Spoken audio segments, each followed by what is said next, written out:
Ladies and gentlemen, the Yes, we're live. broadcast. It is now live. Look at this. We have done it. This is our second time. I feel like we're building up our record of successes, Ron Frost. So, what's the good word today, my man? Well, here we are, two bald guys talking about sales, right? Well, Sales culture, especially. I mean, you don't have to have hair on top of your head to be good at sales culture. no, and we used to have a lot of hair in our heads, but then because we had such poor sales culture, we lost a lot of people. But then we turned it all around. So I have stories about that. But Ron, what's a little bit about your background so we can trust your authoritative counsel here on sales culture? Wow, quickly in a nutshell, I've been in sales pretty much all my life. I started selling newspapers when I was a kid. I later became an engineer because that's what everybody in my family did, all the men did. So I quit that job because I didn't like it. I ended up selling the product that I was designing as an engineer. That changed my life radically. And one of the biggest things is you start to notice as a salesperson, you start to walk through a lot of doors, a lot of businesses. And this whole topic around culture is so important because even back then, you could find places that, I don't know, what do you call it? The vibe, right? Places where, people just, you felt like they hated working there. They didn't smile. And then other places that they greeted you warmly. They were just truly nice people. And so, yeah, I think ultimately with being in sales, you kind of see that. And how about you? I mean, you've written a book, Selling with Dignity. You've got a background in sales. Share with the Yeah. audience about yourself. Yeah. So when it comes to sales, I've been around it for my entire life, but uh, is broken up in two real stages. Once for the first 10 years or so as a missionary, which is selling concepts, ideas, and beliefs. And then I was in sales in corporate technology, selling office printers and copiers, and had a team in Washington, D.C. And I learned a lot about developing sales culture in those days. And so I had a pretty good culture. There are times when I had a pretty lousy culture, and I was the only last man standing on my own team, pretty much. But I learned from that and decided that we were going to have some fun and enjoy life and enjoy the experience. And that's where the culture really flourished. So with that in mind, Ron, thanks for asking, by the way, and thanks for joining me Yeah. on this conversation, which we'll also put into a podcast as well. So let's talk about the value of sales culture. Why would you say that's important? So I would say, first of all, culture in general is very, very important nowadays. And I think it's because of, what we've gone through in the world, what we're still going through. I think we got shooken up a little bit around COVID, people going virtual, and people kind of rethinking life in general. But it comes down to, it used to be the driving factor was, money, right? That's like, I decided because I want this career, whatever the career is, whether it's sales or something else. But today, more than ever, many companies really have to be conscious of creating a great culture, not just winning sales culture for the sales department, but company altogether, because they're not going to attract the right employees or they won't keep them. There'll be that revolving door. And so I would say that when it comes to culture in general, yes, so true. When it comes to sales culture, even with that, if you want to keep your top performers and you don't have to keep rehiring, or if you want to attract good salespeople, sure, you can have a great product, you can have great systems in place, you can have hired some great people, and you could even have periodic sales training to sharpen your skills. But if you don't have these things, if you don't hit the nail on the head with these few things that are so important about creating a great sales culture, what good is it, Harry? Right? You'll lose people and you lose momentum. And honestly, I think if you have a great sales culture, you'll get more out of your team. You'll get more out of the top producers. You'll get more out of the middle and even the ones that are just starting up. You're going to get more out of them because of the energy that is established with a great culture. And I think there's a lot of confusion around sales culture. What do you think? Well, I think there's a ton of confusion. I agree with you. And Shar Murphy just joined us. So, Shar, welcome to our program here, our conversation about creating an award winning or a winning sales culture. So, some of the things that Hi, you Shar. mentioned, Ron, is about the potential for turnover. So if salespeople are not happy, and this is true with anybody, but we're Yeah. talking about sales. But if people are not happy in your business, I mean, they're mailing it in typically, right? And so, the things that I've looked at over the years is that, before I knew about culture, you might think of, well, money would be the number one attraction, right? What is the commission schedule and can I make a lot of money?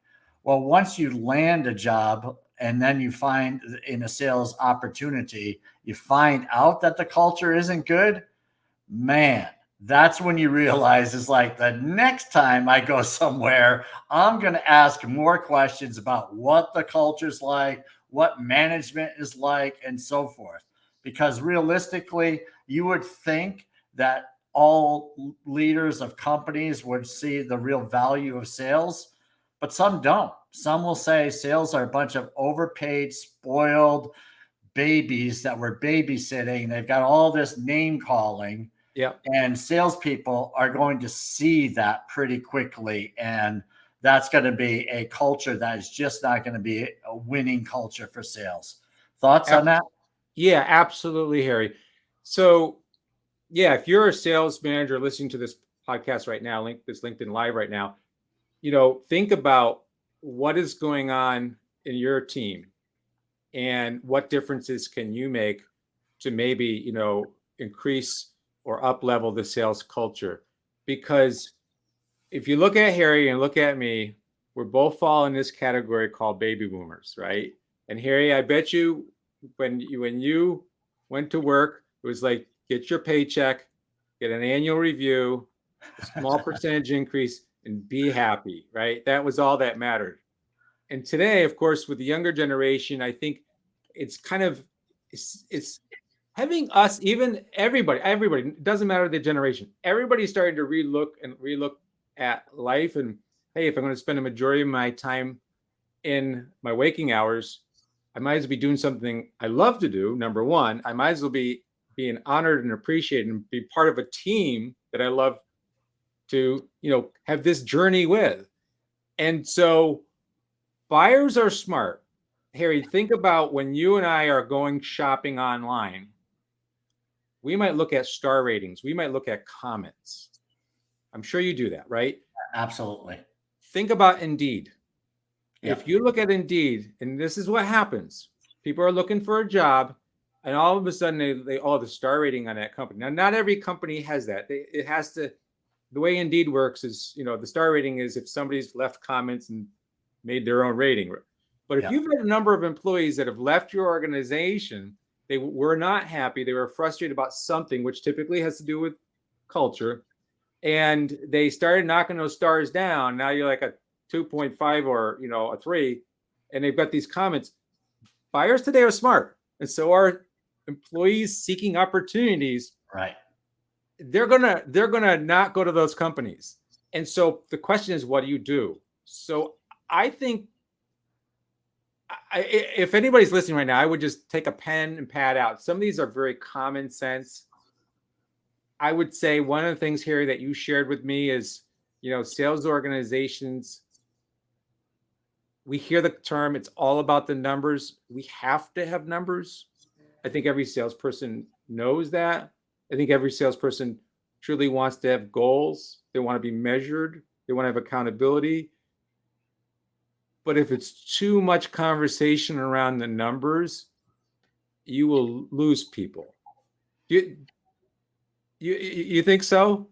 Yeah, I mean, there's still the human touch, right? We're not just Yeah. robots and spreadsheets and data. And I Yeah. know that these are tools that are very valuable behind the scenes, and you can have conversations. But just going back a little bit, so we mentioned about this sales culture starting from the top. So this is Oh, all yeah. part of it, right? If you're just measuring salespeople based on numbers, well, I know it is. It's one of those deals where we are what our record shows us. If I can take a line from Bill Parcells, we are what your record says you are, right? So that still works, right? If you're 40% of plan, you're 80% of plan, you're 120% of plan, that data is very important. Yeah. But there's also the people behind the numbers. Yes. Right. And so there's a lot of stories, there's a lot of reasons why people are not performing as well as you'd like. And that's what sales leaders need to get behind. So, first place that I'm thinking of is that culture starts at the top. The leader of Absolutely. the company needs to just talk about the value of sales and speak highly of it so that other departments will understand that without sales, this place goes, the doors get shut. Right. And it's, I mean, that's a brutal fact. And I understand that, everyone else has their job and they want to feel important and they should, but it's a team. But if you have the team that is sitting back just processing orders and delivering technology or equipment or whatever the product is, and then services after, well, if there are not new sales, that business is eventually going to dry up, right? So you Absolutely. need sales, and that message needs to be spread across departments.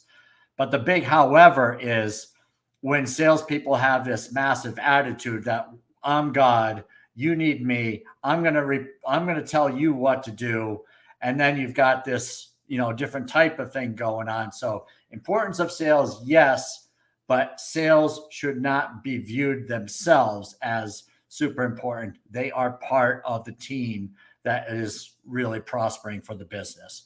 What's your thoughts on that? Yeah, no, what you said is absolutely true. So when it comes to the culture, when it comes to the vibe or whatever you want to call it, everybody is part of that, but the most important person is the person on top.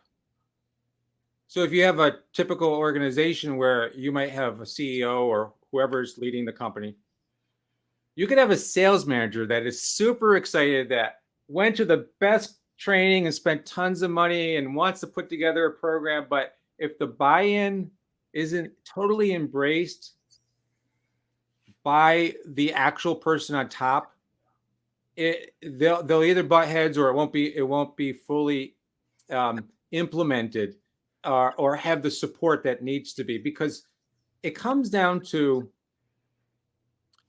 there's a number of things that make a good sales culture, but it comes down to the entire company understanding sales is important. Yeah. If you have interdepartmental conflict, and I don't know about the company that you came from, but I've seen this in companies where, people just don't understand sales. Majority of the other people work. It doesn't mean everybody punches a clock. You could be on salary, but everybody comes, drives, goes there, goes to an office, goes to meetings. They stay within the same building. The outside salespeople, now there's inside salespeople too, but the outside salespeople are the ones that are going outside. They're not seen. And because they're not seen, sometimes there's that, misunderstanding that they're out partying all day or playing golf or whatever. And that's where I would say the owner or the CEO or the president on top needs to be able to relay that message of how important they are. They should probably go on the road with some of the sales reps. They should probably take a day and get out there. Yeah, I know they're busy because they're running a company, but they should probably spend time with the sales reps. But I would say, I know one company does this, and I like the fact that they do this, is they will do this exchange thing where maybe somebody from accounting and somebody from sales has to go out and have a cup of coffee together, sit down and ask questions like, what's your most challenging day? What are some of the things that you're faced with? So they're interviewing each other and getting appreciation for each other's job. So they also get that support. I think things like that are healthy, because quite often when you have that internal disconnect of people not understanding the true role of what sales is so important, but or they're making my life difficult because they're bringing more business in and I got to work harder. And I got to meet deadlines because they promise. So that goes, both ways. They need to have that camaraderie and understanding that can be done in team meetings. But I like that thing where they can kind of spend lunch together or coffee together, or maybe even have somebody come to the networking. Like if a salesperson is going to a networking group, grab somebody from another department, have them come, get to Right. see what it's like. Yeah. Well, that's so true. And especially if sales and going over to admin or seeing if there's service and support and seeing what they do. I've always been a huge fan of that. And a lot of times, salespeople just don't like doing that. They just want to be around what they do to drive their own income. But getting a flavor of what the administrative department does, getting a flavor of what the service department, post sales support does, will help you be better at selling the company, right? Because Yeah. now you can tell stories, you can mention names so that the people in admin are now, the name is Betsy versus, our admin department will handle that, right? When you get on that first name basis and you're referencing that to your prospect, then they're going to develop that kind of relationship. So I've got a barking dog here. So Ron, what's your thought on that? Well, I love the barking dog because I see that he or she agrees. But when it comes to the thing that I think a lot of salespeople like, because salespeople themselves are high energy, they like being around other people. And so one of the other statistics, it's always been there, but it's probably more important than ever, is they like to have the element of fun. Right. So if you can make, as a sales leader or sales manager, if you can make it fun and you can include recognition in fun together, that's even better. If you have a phone blitz, let's say it's an event, everybody's on their phones and their desks and they're all calling to set appointments. And you do that consistently every Tuesday. And then, whoever is the first or second place winner as far as the number of appointments, let them, buy one of those spinning wheels. You can get them on Amazon, and you can, if they land, if they get to spin the wheel, right, that's fun, right? And they land on something, it doesn't have to be a lot. It could be a $5 Starbucks card. Mm-hmm. It could be whatever. So have various prizes and mix it up.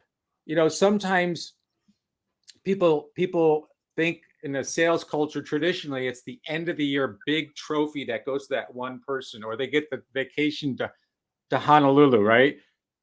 And everybody's excited, that person's pumped, and everybody's focused. Then all of a sudden, they get lost because the time is just too long, and they lost that vision of getting on stage, right? Right. So and sometimes it's always the same person winning. So two things with that is data out there that says the intervals of short-term events being like the 3-hour phone blitz or the 21-day challenge or the monthly challenge where everybody's has something that they're focused on, those events, and you honor and recognize those and have fun around them, and you don't have to repeat the same one each time. You can mix it up, but that really charges up. That makes people like excited about it. They go home and they tell their wife or they tell their husband, hey, I won this, or this was fun. And then the other thing, Harry, because this is in the data too, people are shifting to the consciousness from me to we. Mm. And when you can divide it up, I don't, everybody who's listening, I don't know how big your sales teams are, but if you have a minimum of 4 salespeople, you could have 2 teams of 2. So if you have a larger sales organization, you can even, you can kind of handy, like in golf, like you split up the good players and the bad players, or whatever, or the mediocre players. I don't know if there's any bad players, but you balance your teams, right? And then you have the same basic objectives. And the objectives doesn't have to be closed orders. I mean, of course, that's the way we think, but they could be activity producing objectives. Like Right. if you're out knocking on doors, who had, how many business cards did you get? Or how many referrals did you get? There's measurables around activity too. So I don't want to make it just about the end game, but I think, yeah, I don't know what your thoughts about that, Harry, but that to me is, I'm seeing more of that. And I can see everybody wants those long-term rewards and of course companies want sales success, climbing, but it comes down to doing these short-term activities, making it fun, having rewards, Right. I think that's very important. What are your thoughts? Well, it's good thoughts, Ron. I'm going to say hello to Jordan, who just joined us. So, Jordan, hey, thanks for joining us. I know Jordan is one that understands culture a little bit. So, Nice. what we're talking about here is, having some fun and around the activities that will lead to future sales, right? If the only fun is celebrating wins, well, that gets old for people who are building a funnel, right? So you have people typically in any sales organization, you have people that have a funnel that have been selling for years. You have newer people that have to build a pipeline, right? They have to find interest. And so there's different activities, right? So, over the years, I've learned, right? I mean, I used to be one, just do your job. You don't need to get paid to make phone calls. That's what we do in sales. But I've learned you got to have some fun. You do the phone blitzes, you give out, 5, 10, 20 bucks, little lunch gift certificates, whatever, right? Yeah. You have prizes. Everybody wins. Everyone participates. You're tracking not just appointments, but you're also tracking just the positive things you could get from somebody. Like, tell me if I can get the person's email address, or if I can get when is a good time to call them back, or if I could get the name of the person that's making the decision or makes those types of decisions versus randomly calling. So there's all kinds of little victories that you can get when you're making phone calls. Most will just celebrate the big thing, which is getting an appointment or a demo. But all those little things that will add up to making your next call into that business much easier should also be celebrated. So you could have like a point system and, recognize people for the number of points they get, like it could be the dials, it could be, information that they've gotten out. Maybe an email address is a point. Maybe the name of a person is a point. Maybe the best time to call them is a point, right? Yeah. There's all kinds of different things that you can celebrate. And people typically like that stuff, right? So you have a little contest, you make it fun.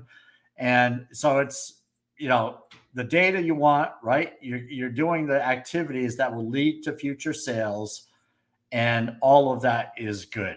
So thank you, Shar, because incentives are great, right? It's just, I can think of Bill Belichick. I'm a huge fan of the Patriots, but Bill Belichick's line is just do your job.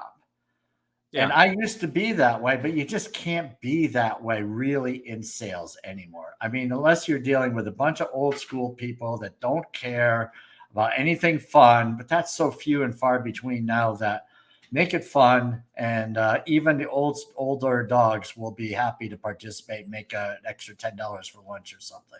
Yeah, and get their buy-in too, or get their ideas, collaborate. I used to own a sign business in Cape Coral, Florida, and one of the things I did, well, when I first started the business, I really didn't focus on this, but then I got to a point where I said, you know what? Here's our goals, and every time we meet our goal, and here's the thing.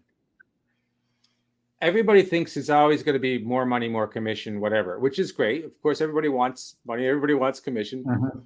You certainly don't want to take it away, but there's other things that you might be able to celebrate. Celebration is very important.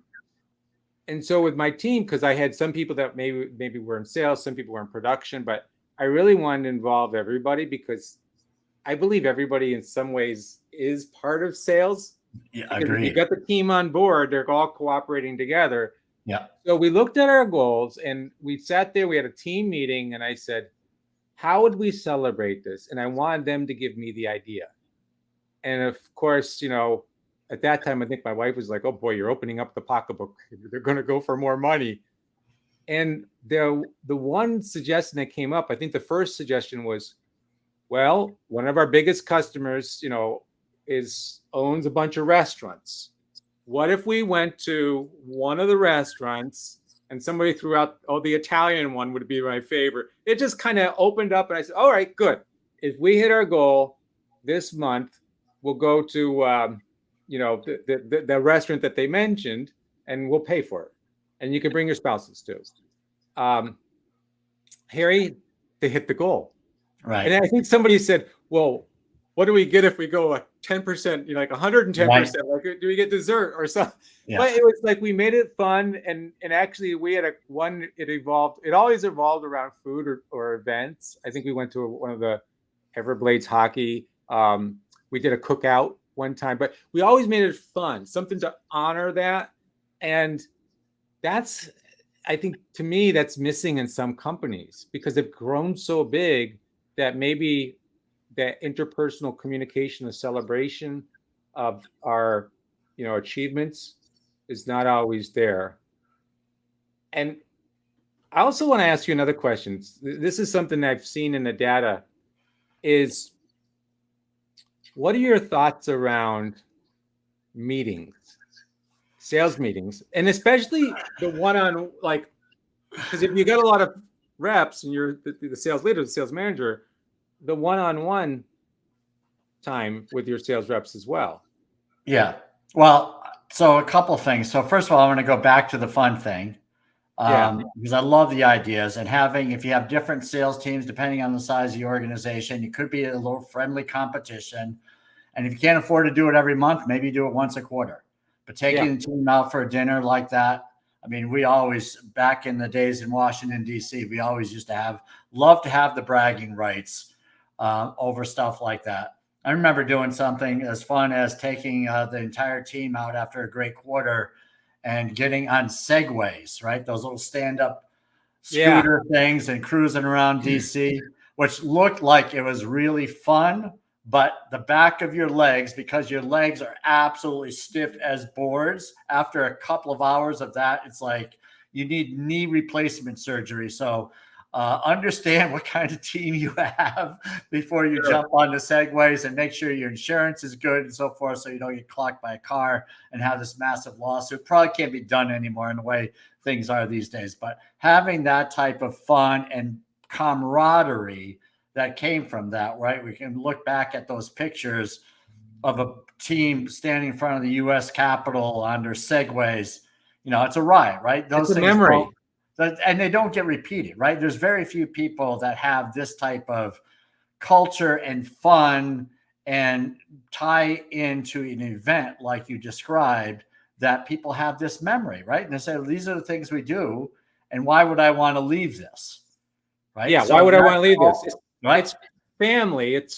You're right. It creates long-term loyalty.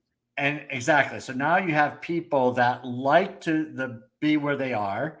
They've built up their client base and they're happy. They will continue to build that up. And now if you do dumb things like change the comp plan middle of the year, right? Or you do something like that where you say, well, their sales reps are making too much money, or we're not hitting this KPI enough, we got to do this. Now you've got head trash. And head trash does not go over well in sales, right? This is where things get bitter. There's grumbling going on behind the scenes.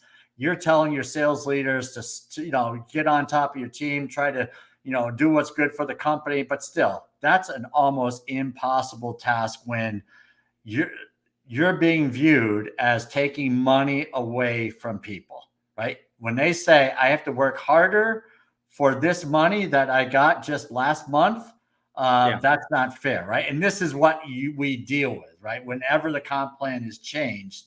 So I always like to, if you're going to change the comp plan, keep it in force for the year. And then at the beginning of the new year, you're making adjustments, and that's when you can roll it out and you say, well, it's a month of January or whatever, and you're rolling out those types of changes. And, people adjust, and you can say things like, well, we're going to change the comp plan. We're going to tweak it every year. And people get to expect that. And it's not the end of the world. So, so you mentioned meetings. I'm a huge fan of weekly team meetings. Sure. Now, I don't like to meet just to meet, but I do believe that it clears the cobwebs out of the head on Monday morning. So I don't know if that's still, I don't know, just a habit I've been doing. I've talked to people about doing sales meetings. They say, well, mix up the days and so forth. So that's not a bad thing to do. It's like if you have them on Monday regularly, maybe you try a Tuesday and see what kind of, participation you get in the meeting versus, first thing Monday morning. I like the beginning of the week though. So, but there are different ideas and philosophies. I think we just have to be open-minded. And you can ask the team, it's like, look, we're accustomed to meeting on Monday morning. Would someone like to try this on a Tuesday for kicks and see? And I did that. And everyone said, no. This is, we're programmed now on the Mondays. So, but still, I like to try different things and keep the team happy. But you're talking about individual meetings, I think, too, Ron, right? Yeah, the one-on-ones. I think as I look back, and I worked in different organizations where I've had different sales managers, and I remember a sales manager. I think the sales manager should always get from behind a desk and go on a road with their salespeople. Yeah. Well, today more than ever. I just wanted to give a shout out to Shar because she says she meets with her team with lunch meetings. Now that's an idea. That's great. Right? Yeah, that's a nice idea. So thank you, Shar, for that. So Shar, it's always good when you're involving food. Yeah, exactly. Right. Right, because people can put up with nonsense, and if they she pays for lunch for them too. I'm going to show up to that meeting for sure. All right. It's having the group together because salespeople feed on each other's energy, so they like to be part of that group.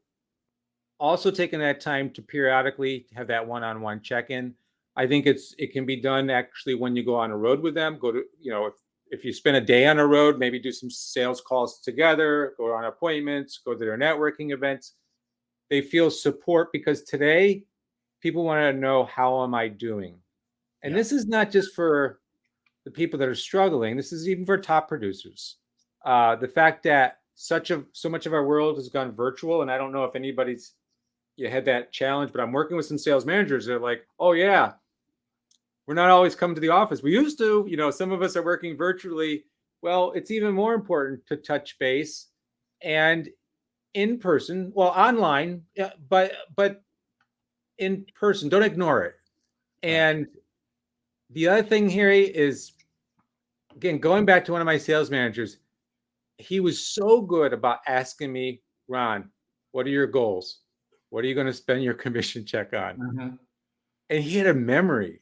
Well, he also remembered my family. He remembered, so that's what salespeople do. We build those rapport building skills, and sales managers need to do that too, because it's more than just a job. It's about life, right? This is your team. And so I appreciate the fact that he always asked, he always remembered names. He always, the goals were so, I had this idea that I wanted to ride my bike through Scotland. I ended up doing that, Scotland and England and Wales. But when he used to, I shared it with him once, and he used to say, after I got a commission check, how much closer are you to pedaling through Scotland? Right? Yeah, great. And I think those moments where they could go on a road with them, spend that time with one-on-one, check in with them, do those that, they're not just the sales manager, they're the sales coach. Right. And I think that's so important. Role playing. Yeah. I don't know about you, but I actually used to love role playing because I learned so much. You're always like, do I have to do role playing again? But you always learn so much from role playing. Yeah. Well, I always used to fall on the sword and do it. When I can't say always. My memory is different from what the actual history is, but I'm pretty sure I would fall on the sword pretty frequently about what doing it first, meaning falling on the sword, is doing a role play. And then, Rusty, and get all the, the cobwebs out and so forth. and go around the room and see if we could get better at overcoming whatever, some concern or normal thing that people might say or so forth, right? How we might introduce something or whatever.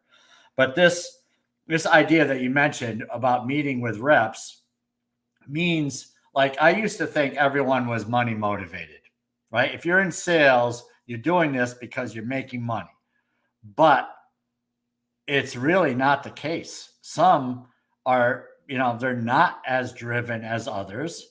And throwing out more money for some wasn't what they wanted. It was really throwing out some incentive or just the pat on the back, just being part of the team. Yes. Right. There's a lot of stuff like that. Driven in different ways. You're absolutely Exactly. right about that. Yeah.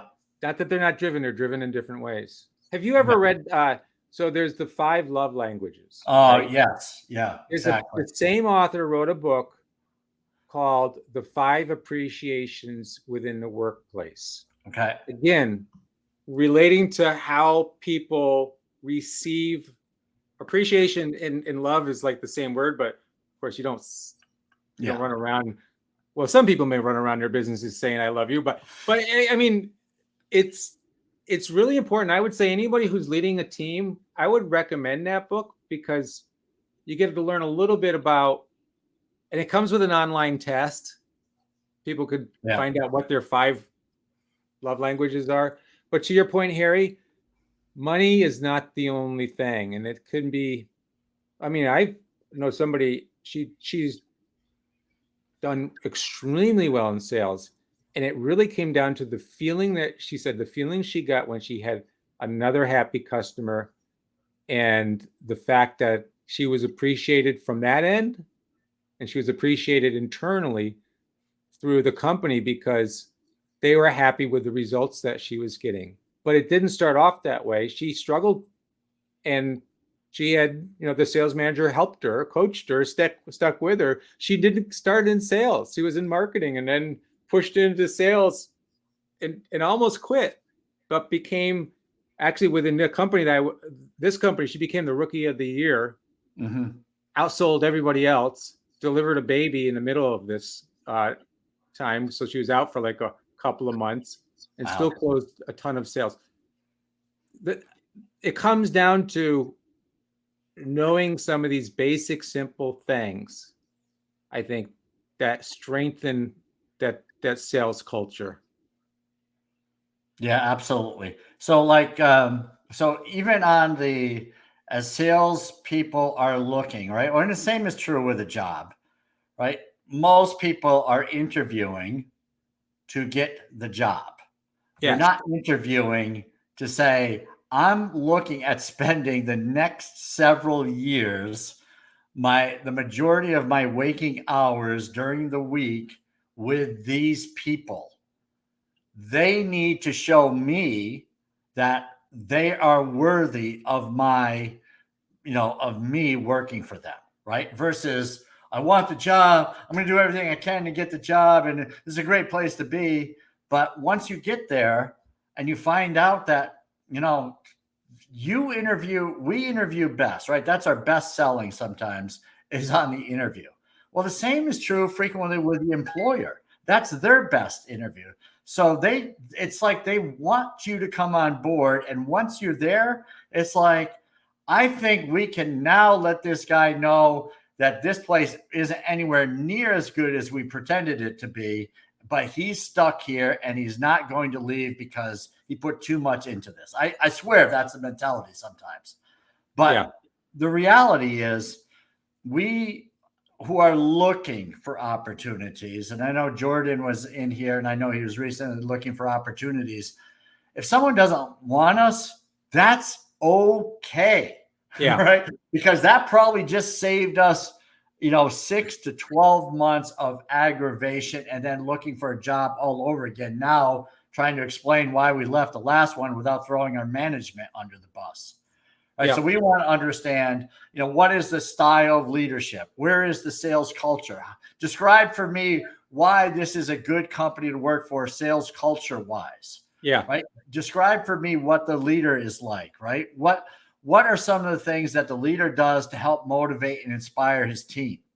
right? What are some of the things that people are doing outside of the job together inside of the business, inside of the company, that shows that they love to hang out together and have fun, right? So you're asking questions like this, and people are looking at you like deer in the headlights. Then, if those things are important to you, you've got to, weigh all of that out and say getting the job may be a bad decision, right? Yeah. So we're bringing up all these things, but I'm just saying it's got to work both ways, and we've got to become very good at asking questions. And even over the years, I've asked to meet people in different departments of companies I was looking to work for and get their flavor.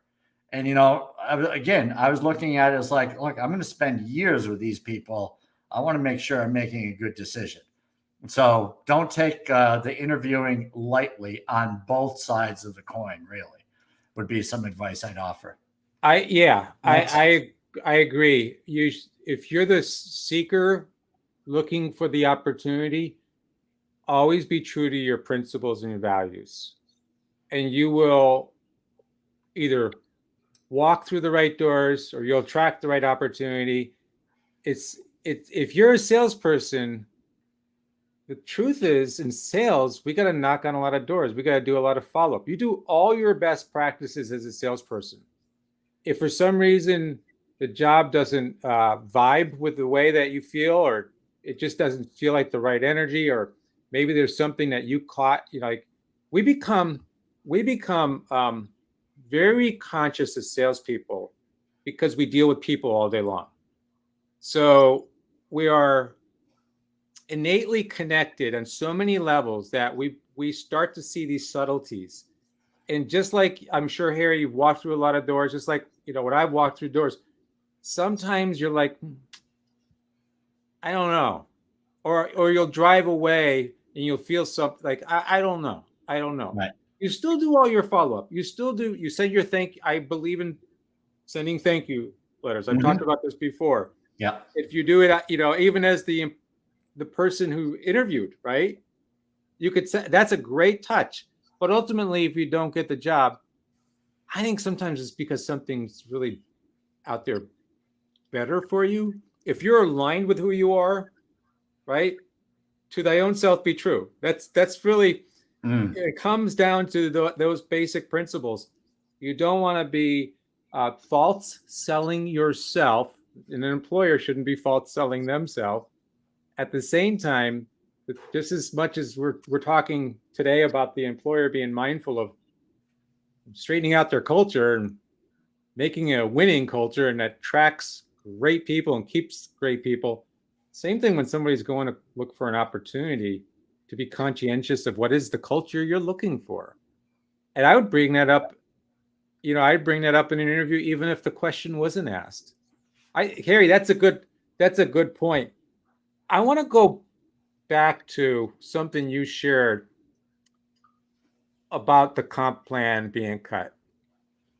Now, we all know that every now and then companies evolve, grow, and change.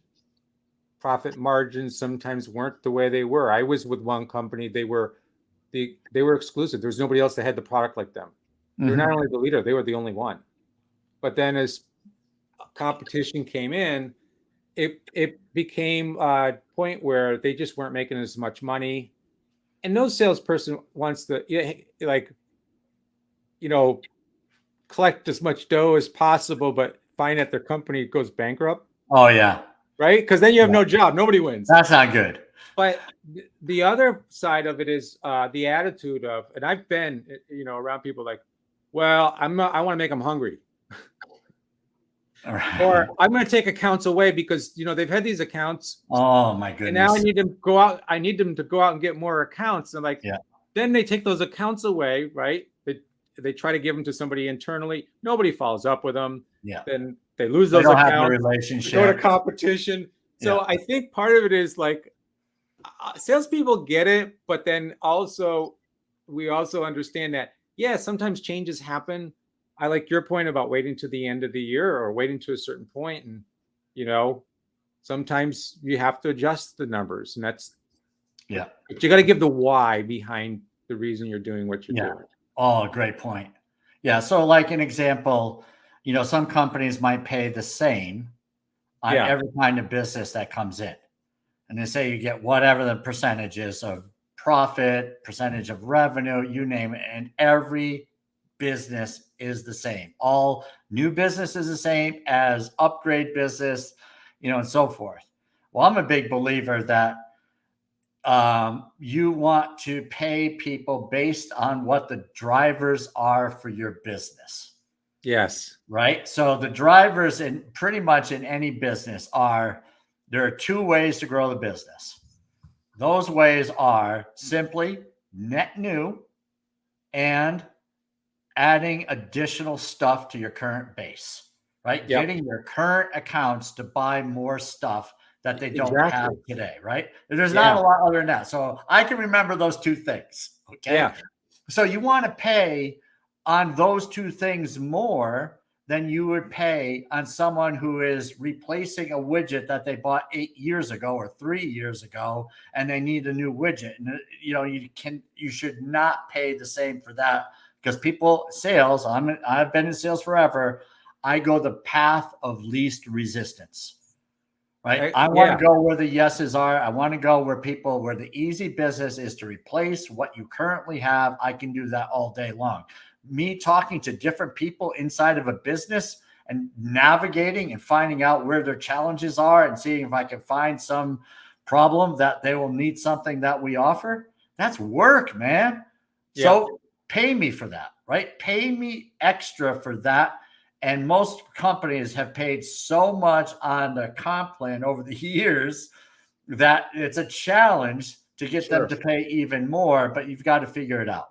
And there's all yep, kinds of ways to figure it out. That's where we have a discussion at another time. But there's lots of things that can be done to be creative, get people to go after their core business, yep, add additional incremental business, add some net new business, throw in contests, prizes, trips, and tie it around those drivers for your business versus most revenue, right? Because yep, the person who has the most accounts, been there for 20 years, is typically going to win the most revenue. And it's like, so predictable and unfun that, that's not award winning culture.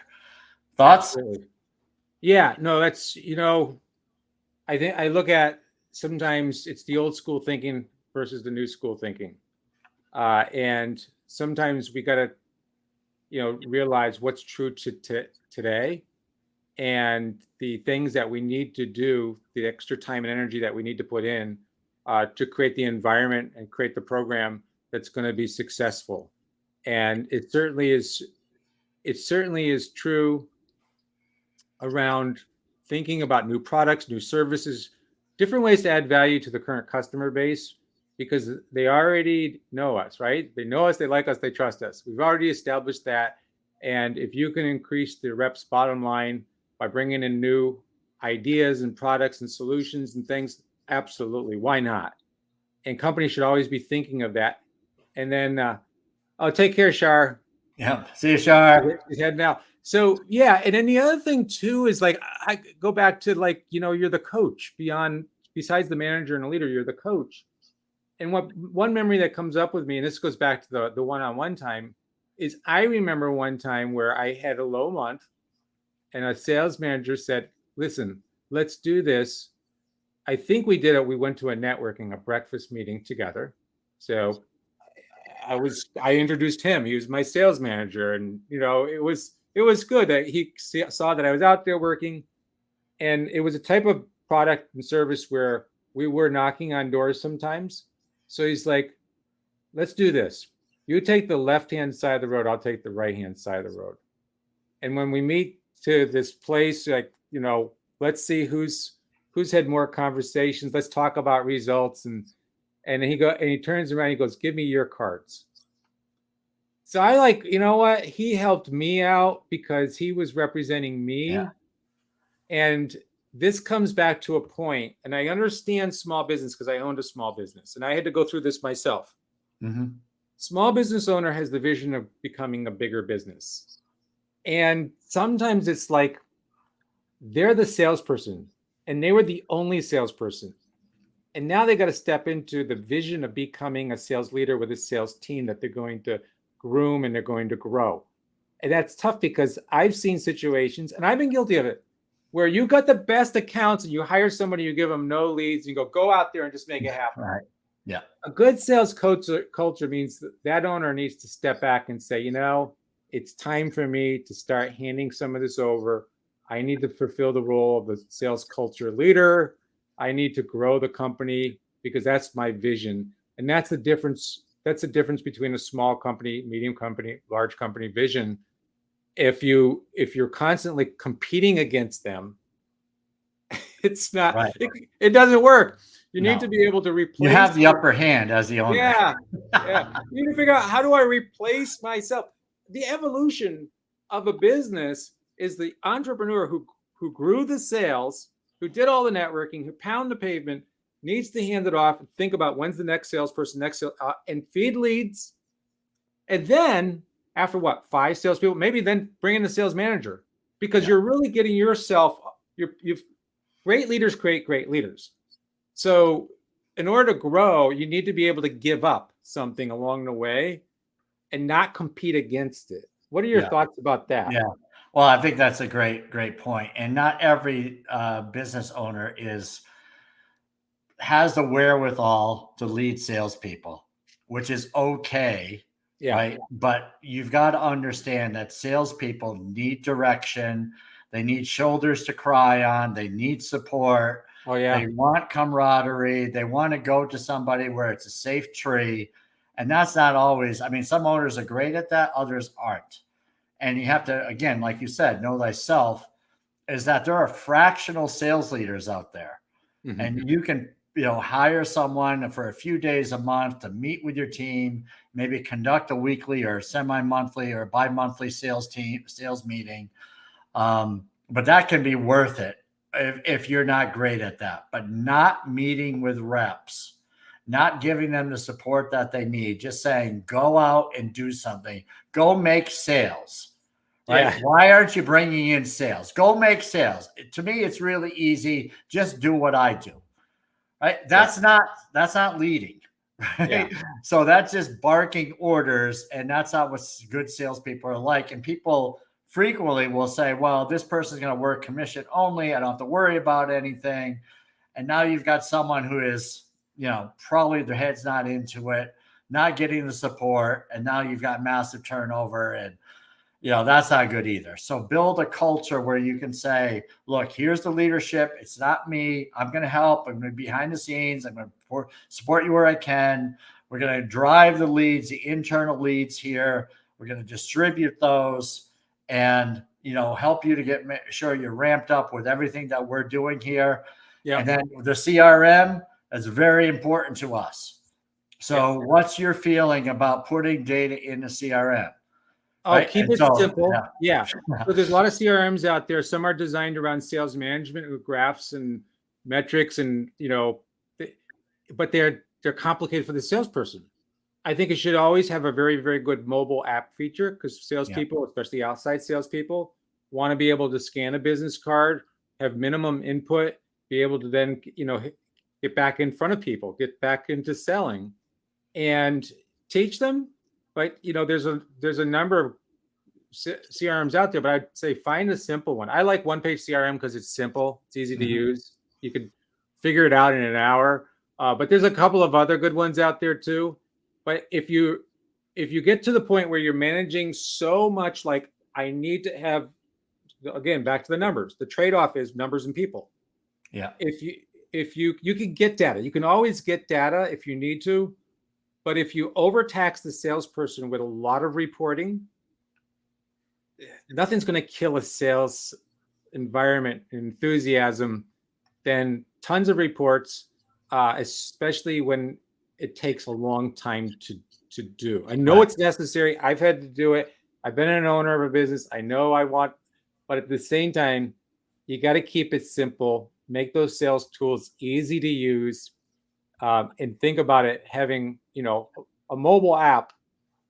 If it's not accessible by mobile, some of them, Harry, and I'm sure you've seen it, you talk and it turns to type. Your notes go right in there. There is that technology now. Right? There is that. Yeah. Yeah, I think I'm in agreement with you. Not I think I know I'm in agreement with you on that too, Ron. It's just I under companies want the data. They want to know, how they can market to their clients. They need the data, right? If they don't, Yeah. they can't market to them. They can't, see the types of businesses that they're thriving with and others that they may be struggling with. So understanding who's buying, the contacts, so forth, how many times it takes to get into an account, all of this data is healthy and good. Challenge is your top performers are not typically going to be great data producers, right? Yeah. They're going to, but what can be done? And I challenge you to think about hiring a virtual assistant or a sales assistant part-time to capture the data, whether it be a weekly phone call, going through notes, or daily, whatever is needed, but you don't want to turn away millions of dollars in revenue because someone's just not great with data. And, I've seen that before, and it's just like you can't recover that money quickly just because you've got someone who's great with the CRM and you just lost a top performer that you just drove crazy because they weren't great with the CRM. Yes.